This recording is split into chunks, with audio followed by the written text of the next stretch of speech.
sistema solar. Un eclipse solar total tiene lugar gracias a una coincidencia cósmica que es fantástica. Y es que siendo tan diferentes el Sol y la Luna como astros, el Sol es una inmensa esfera de gas en ebullición y la Luna es un pequeño cuerpo rocoso, 400 veces más pequeño que el Sol, pues da la casualidad de que el Sol está exactamente 400 veces más lejos que la Luna. Eso hace que los dos discos aparentemente tengan el mismo tamaño. Como la órbita de la Luna alrededor de la Tierra es elíptica, a veces la vemos un poquito más grande y cuando están los cuerpos alineados es capaz de tapar completamente al Sol. Tenemos un eclipse solar total. Cuando está un poquito más lejos ya no es capaz de taparlo completamente y tenemos un eclipse anular. Y si no están perfectamente bien alineados, Sol y Luna, entonces tenemos un eclipse parcial.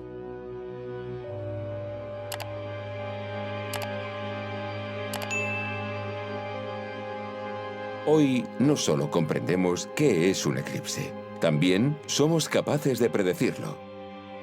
Gracias a modelos matemáticos cada vez más precisos, los astrónomos pueden calcular el instante exacto en que comenzará y el recorrido que seguirá la sombra de la Luna sobre la Tierra.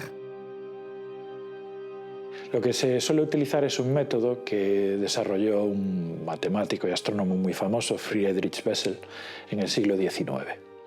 Ese método parte de unas efemérides del Sol y de la Luna. Entonces, con esas efemérides, lo que se va haciendo es en las distintas fechas, determinando unas cantidades, que son lo que se llaman los elementos de Bessel, y esos elementos nos permiten saber si se va a producir un eclipse o no. Y a partir de esos elementos de Bessel, en unas coordenadas concretas, podemos calcular cómo van a ser las características del eclipse desde esa zona. E incluso pues, podemos determinar las zonas desde donde se va a ver con la totalidad, las zonas desde las que se va a ver como parcial y cuándo va a empezar el eclipse en cualquier punto de la superficie de la Tierra. Aunque la Luna gira alrededor de la Tierra cada 28 días, los eclipses no ocurren todos los meses. Solo tienen lugar cuando el Sol, la Luna y la Tierra se alinean con extraordinaria precisión. Para que se produzcan los eclipses tienen que ocurrir dos cosas. En primer lugar, que estemos en unas fases de la Luna concretas, ¿no? Los eclipses de Sol se producen cuando la Luna está en fase nueva y los eclipses de Luna se producen cuando la Luna está llena. Y además de eso, que la Luna esté a la misma altura que está la Tierra y el Sol. Y eso se va a producir en dos puntos de la órbita de la Luna, que son lo que se llaman los nodos. Hay una línea que es la línea de los nodos que une esos dos puntos, ¿no? Entonces, para que se puedan producir eclipses, esa línea de los nodos tiene que estar apuntando hacia el Sol. La sombra de la Luna, comparada con el tamaño de nuestro planeta, es muy pequeño, ¿no? Entonces, la sombra de la Luna pues, llega a tapar una franja de unos 200 kilómetros de ancho, ¿no? Que se puede extenderse a lo largo de miles de kilómetros, pero el ancho de la franja de sombra es de solo unos 200 kilómetros en las condiciones más propicias. Por eso, pues, desde que podemos observar un eclipse en un sitio en concreto hasta que se vuelve a poder observar un eclipse, suelen pasar mucho tiempo. En promedio, un eclipse solar total se produce cada 18 meses en algún lugar de la Tierra.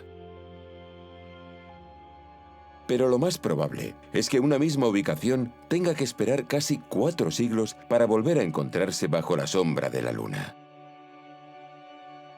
Sin embargo, España está a punto de romper la estadística. Tras casi 120 años, vivirá una tríada de eclipses consecutivos que la situará en el epicentro mundial de la astronomía. Que a España nos ha tocado la lotería de los eclipses, porque no es tan habitual que en un lugar geográfico sucedan eclipses tan a menudo, ¿no? España está a punto de vivir una época dorada de eclipses que no tiene precedentes en la historia moderna de ningún país europeo.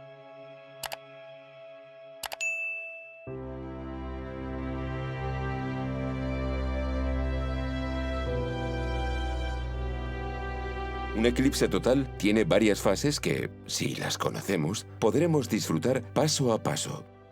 Mucho antes de que llegue la totalidad, la Luna hace el primer contacto.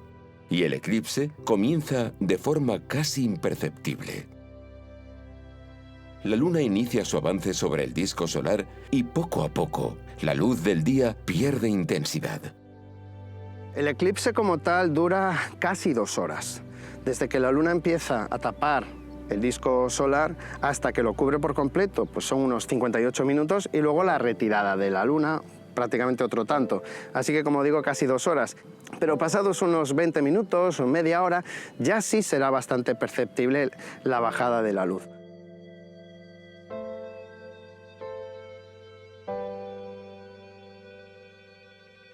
Un fenómeno muy interesante es ver cómo avanza la sombra de la Luna en la Tierra. La sombra va aproximadamente a unos 3.000 kilómetros por hora. Si imaginemos este eclipse desde Luarca hasta Peñíscola, cogemos esta línea del eclipse del 12 de agosto, pues claro, la sombra avanza a esta velocidad. Y si estás en un lugar plano o muy elevado, llegas a ver venir la sombra. Eso es un fenómeno interesante. A medida que la Luna gana terreno al Sol, las hojas de los árboles actúan como cámaras naturales y proyectan sobre el suelo cientos de sombras de soles recortados por la Luna. Se produce un fenómeno que se llama el efecto pinhole. El efecto pinhole lo que hace es que la luz, al atravesar zonas donde está un poco, digamos, oculta, por ejemplo, las ramas y las hojas de un árbol, o incluso lo podemos hacer con un cartón, con un pequeño agujerito, esa proyección va a verse, digamos, como la proyección de un montón de eclipses, y es un fenómeno muy, muy atractivo de ver, muy bonito. Poco a poco, el Sol queda reducido a una fina hoz luminosa. El ambiente se vuelve cada vez más inquietante. La temperatura desciende, el viento puede levantarse, los animales alteran su comportamiento y el mundo entero parece guardar silencio. Las aves cambian sus hábitos, los insectos voladores dejan de volar. Yo he tenido experiencia donde de repente al mediodía, en plena totalidad, escuchas a los grillos, ¿no? En estos instantes previos a la totalidad, a veces pueden parecer sobre el suelo unas ondulaciones fugaces, las llamadas bandas de sombra, franjas de luz y oscuridad que serpentean rápidamente sobre el suelo.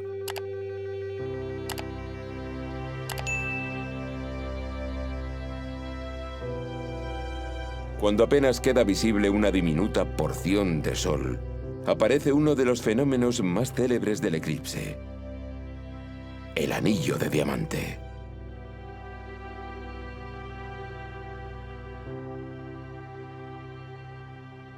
En ese momento, debido al contraste que se produce entre lo que tienes tapado oscurecido con esa parte brillante, pues ves esa parte como si fuese mucho más brillante. Entonces ves una parte oscurecida como una bola brillante ahí en un lado, que parece como si fuese un anillo con una piedra de diamantes muy brillante, y por eso se le llama el anillo de diamantes. Durante unos instantes, ese último destello se fragmenta en múltiples puntos luminosos. Son las llamadas perlas de Bailey. La superficie está llena de cráteres, hay montañas, hay todo tipo de relieves, ¿no? Entonces, lo que se va a observar es que en determinadas zonas la luz va a pasar por los valles y por los cráteres. Entonces ahí se van a ver como unos puntos de luz. Es un fenómeno que dura muy poquito tiempo, unos segundos nada más, que son lo que se llaman las perlas de Bailey, ¿no?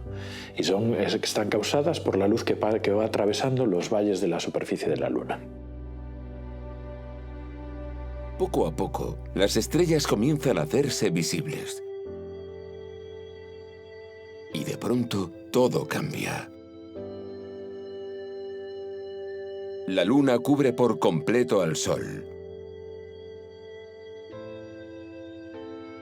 Es el instante de la totalidad. El día se convierte en noche durante unos instantes.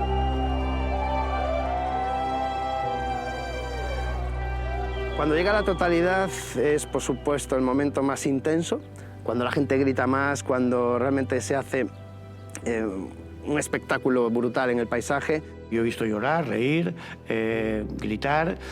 en fin, parecido a la reacción que tiene un animal, que tienes una cabra, un pájaro que tengas por allá que también grita. He visto reacciones de todo tipo.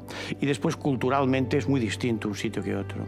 Y entonces es posible ver tanto la corona solar, con esos filamentos, ese movimiento de ese gas tan tenue.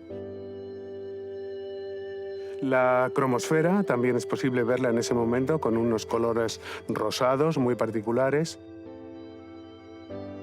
Y si hay eyecciones o hay algún tipo de protuberancia, en ese momento también las veremos.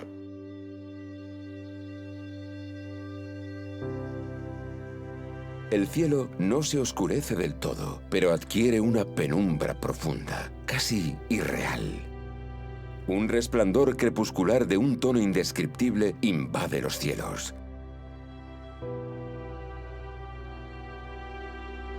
Pero la totalidad es efímera. Un nuevo destello emerge del borde de la luna y el eclipse inicia su desenlace. Posteriormente, la luna sigue su camino y hay el tercer contacto que llamamos, que es cuando sale de la imagen del Sol. Y entonces ese tercer contacto también hay un anillo de diamante. El anillo de diamante es el último rayo de Sol que se filtra entre las montañas de la luna. Durante unos instantes, el espectáculo se reproduce en sentido inverso. Regresan las perlas de Bailey, reaparece el anillo de diamante y la luz del sol vuelve a imponerse sobre la sombra. Hay un momento también de subidón que es cuando reaparece el sol. Es la traca final, has vivido ese momento, ese tiempo bajo la sombra de la luna y vuelve a aparecer el sol. Llega poco a poco la iluminación al paisaje, la gente grita, la gente se abraza y es como un poco de euforia colectiva